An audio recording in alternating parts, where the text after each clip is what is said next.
성비위 논란을 겪고 있는 위기의 민주당, 출구를 어디에서 찾아야 할까요? 지금부터 당내 중진인 이상민 더불어민주당 의원의 생각 들어보겠습니다. 이상민 의원님, 안녕하세요. 네, 안녕하세요. 네, 오늘 민주당 의원총회를 열고 성비위 의혹을 받고 있는 박완주 의원 제명했지 않습니까? 지금 지방선거 앞두고 불거진 당내 성비위 사태 어떻게 보고 계십니까?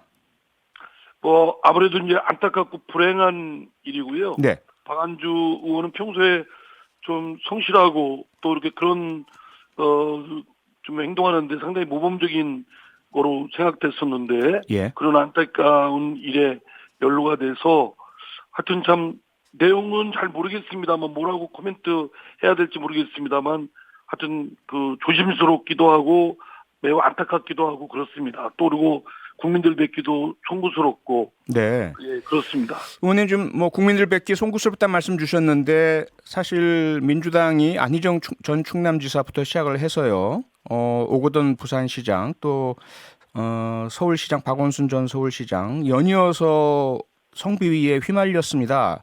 왜 이 문제 해결이 안 되고 어떻게 해야 이걸 막을 수 있을까요? 결국 이제 인식과 그 문화에 있어서 좀 깨달음이 매우 좀 미진했던 것 같습니다. 세상이 바뀌었고 네. 또 남녀는 대등하고 누구나 다 이제 인간의 존엄성 갖고 대등하기 때문에 상대를 이렇게 아주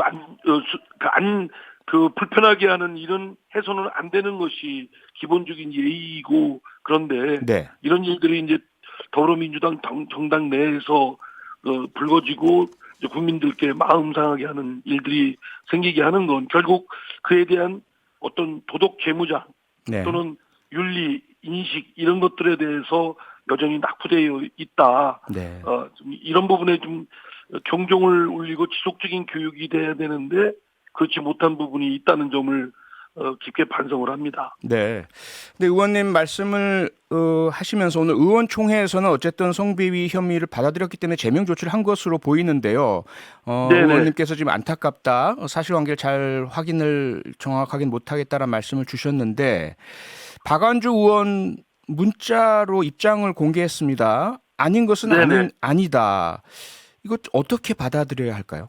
이제 그것도 이제 그 문자와 결부해서 네. 사안의 내용을 좀 정확하게 의원들한테 제시를 해달라라고 이제 의원들이 지도부한테 요청을 했는데 예. 지도부에서는 또 그런 거를 다 이제 구체적으로 얘기하기가 너무 참 송구스럽고 네. 그래서 자신들이 파악한 거로는 제명 사유가 된다라는 개략적인 것만 밝혔습니다. 네. 그래서 이제 사실 박완주 의원이 그렇게 문자 보낸 것과 또 사안과 어떤 결부점이 있고 어떤 그에 하는 건지 솔직히 그런 내용을 잘 모르니까 네. 뭐라고 코멘트하기가 좀 그렇습니다. 어쨌든 본인도 제명에 대해서 동의하고 그 전후의 과정에 여러 가지 누를 끼친 점에 대해서는 인정을 했기 때문에 예. 뭐 세세한 부분에 있어서 다소 뭐 지역적인 분이 차이가 있다 하더라도 전체적으로 피해를 준 것이 없으니까 본인 또 인정한 거 아니겠습니까? 그러니까 네. 그런 점에 대해서는 뭐 그 본인은 물론이고 다 저희 당 전체가 하여튼 깊게 반성하고 뼈저리게 이에 대한 재발 방지책을 마련을 해야 된다고 생각을 합니다. 네. 그런데 뭐 눈앞에 지금 지방선거가 다가와 있지 않습니까?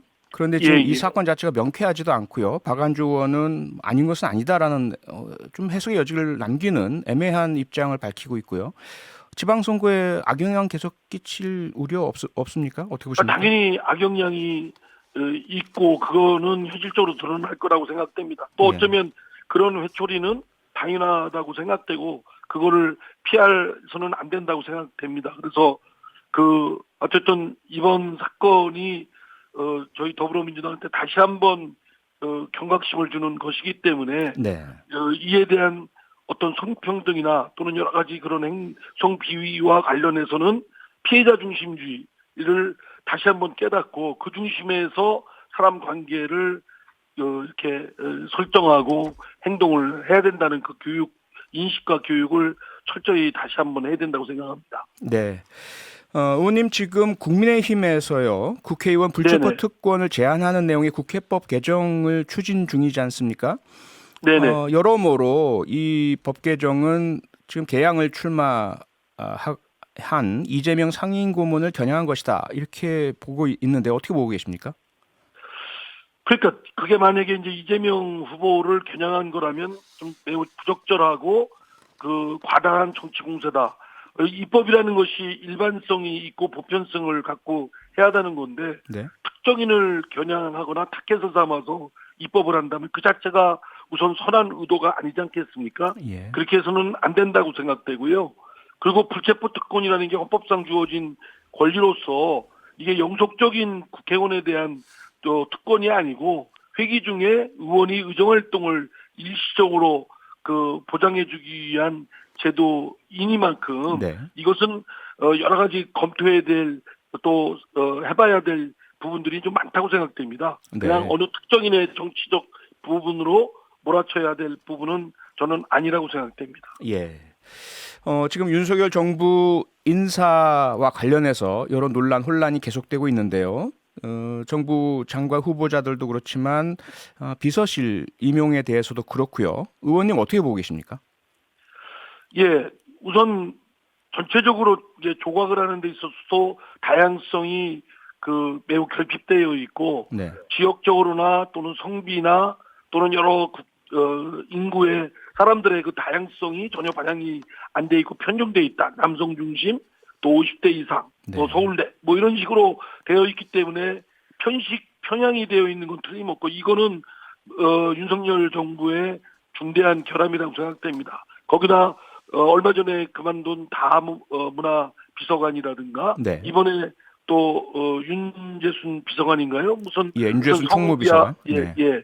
뭐 이런 비서관의 경우도 매우 요직에 있음에도 불구하고 여러 가지 일탈적인 그런 언동들이 과거에 있었기 때문에 예. 매우 심각한 그 인식이나 그런 그 가치관에 문제가 있다고 생각되고 또 하나의 중대한 결함은 검찰 중심의 인사들로 이루어져 있습니다. 네. 매우 요직의 그 검찰 중심의 인사들로 되어 있기 때문에 윤석열 대통령이 후보일 당시에 공격받았던 것이 검찰공화국이 될 것이다.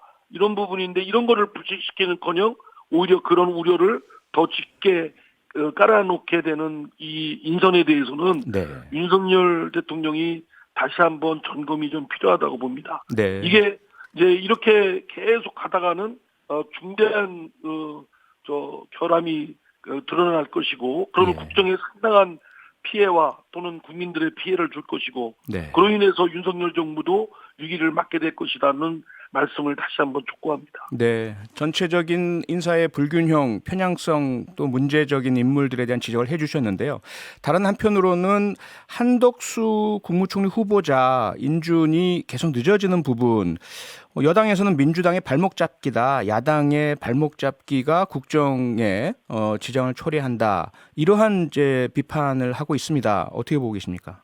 그 당내 그 지도부는 그 당 지도부는 상당히 고민을 좀 하고 있는 건 틀림없습니다. 어쨌든 윤석열 정부의 초대 총리인데 웬만하면 인준을 해주는데 당내의 대체적인 여론은 의원들의 여론은 상당히 안 좋습니다. 공직을 예. 어쩌면 그 경제적 수익을 얻는데 방편으로 이용했지 않느냐. 네. 그러면 고위공직자로서 다시 또 총리에 앉게 되면 또 그걸 이용하게 되는 이런 되풀이되는 것은 선례로서 남겨둘 수는 없다라고 상당히 격앙되어 있습니다. 저도 웬만하면 그 총리 인준을 해줘야 되지 않냐라고 해서 동료 의원들을 후배 의원들하고 얘기를 좀 하다 보면 네. 상당히 좀 완강하게 인식이 좀 안 좋아서 네. 조금 더 당내의 수렴이 좀 필요하다고 생각되고요. 네. 그런 만큼 윤석열 대통령이 정치력을 좀 발휘해야 된다고 생각됩니다. 네. 그 더불어민주당의 야당 지도부와의 소통도 좀 빈번히 좀 했어야 되고 네.